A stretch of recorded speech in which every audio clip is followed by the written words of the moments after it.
Dear team, hi! In this video guide we would like to tell you about a very special version of Mystery Manor. Its uniqueness is its platform.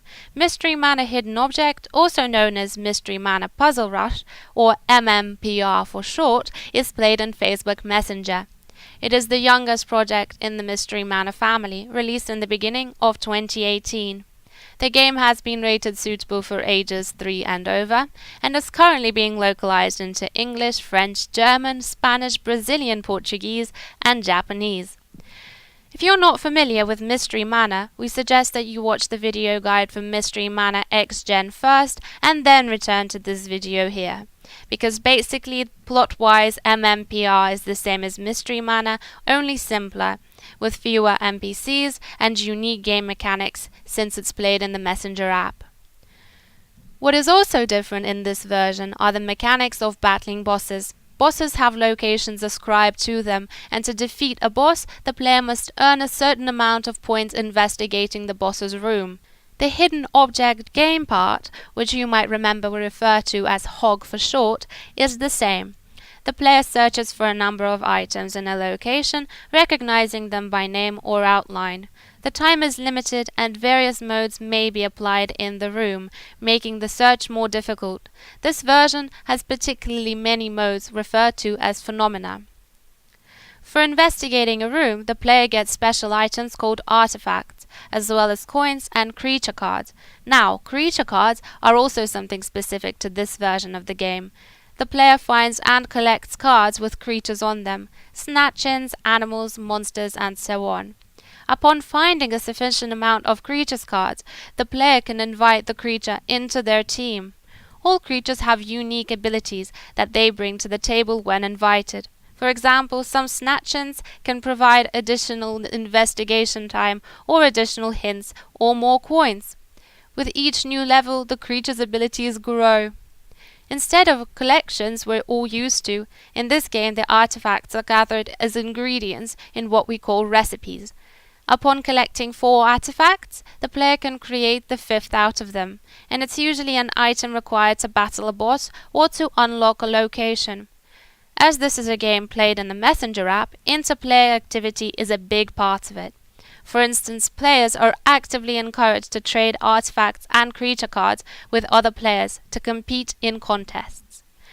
And players can also create so-called co-op quests that they can complete together with friends. Some standard requirements specific to the hidden object game genre are applied here that most of you are already familiar with. Among the most important ones are high picture fidelity and recognizability of HOG items, and ensuring uniqueness and consistency of artifact titles and general consistent use of all terms and names. As usual, we ask you to observe several technical requirements common to most of our projects. The use of only straight apostrophes and quotation marks, keeping the same amount of variables in the translation as in the source.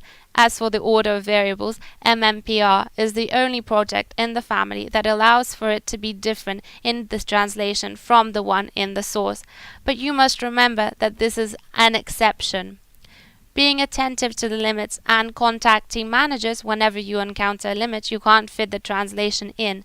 Please note that MMPR has especially strict and often challenging limits. Also, limits are different for European languages and Japanese. Keeping descriptions as generic as possible to allow them to fit entities of any gender and number. Use of hyphens only, no dashes. And of course, as always, gender neutrality when referring to the player. It is a very important issue for us and for the players. A very important note concerning the Japanese translation of in-game texts. Like many of our projects, MMPR requires special line breaks in the Japanese translations. Unlike most projects though, this one does not have automated line wraps, so instead of separating all words from each other by delimiters, we ask our esteemed Japanese translators to insert hard line breaks according to instructions in the comments.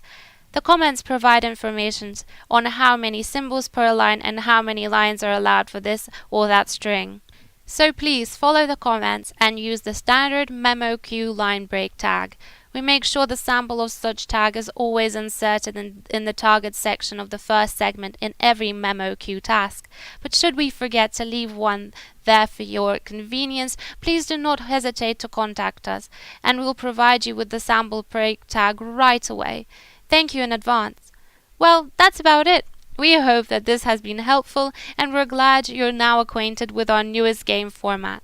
Cheers!